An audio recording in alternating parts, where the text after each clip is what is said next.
Have you ever accidentally set a small fire that got out of control? Come on, be honest. Well, if you have, I'm guessing yours is nowhere near as disastrous as that of Thomas Fariner. Within hours, strong winds fanned the flames into a massive blaze that would become known as the Great Fire of London.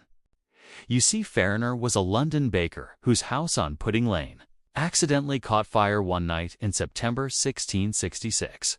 Well, London at the time was a disaster waiting to happen. Wooden buildings were packed tightly together, making it easy for the fire to spread. There were also very few fire breaks or open spaces where the fire could be contained. And to make matters worse, the wind that night was strong enough to knock a person off their feet. It whipped the flames into a frenzy, turning what had been a small neighborhood fire into a city-wide inferno. So why did this relatively small fire cause such devastation? In the end, it destroyed over 13,000 homes, 87 churches, and major landmarks like St. Paul's Cathedral. Amazingly, though, despite the destruction and displacement of thousands, only a few deaths were recorded. Most people were able to flee the city or find shelter in the countryside.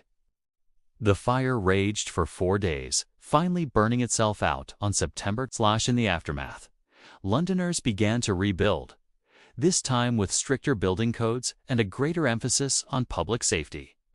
Gone were the days of flimsy wooden buildings. From then on, London would be rebuilt with brick and stone. And instead of narrow winding streets, the city would feature wider roads and open spaces that would allow firefighters to more easily contain any future blazes. So, although the Great Fire of London destroyed nearly everything in its path, it also inadvertently helped shape a safer and more modern London that we still recognize today. That's all for this episode. And thanks for watching.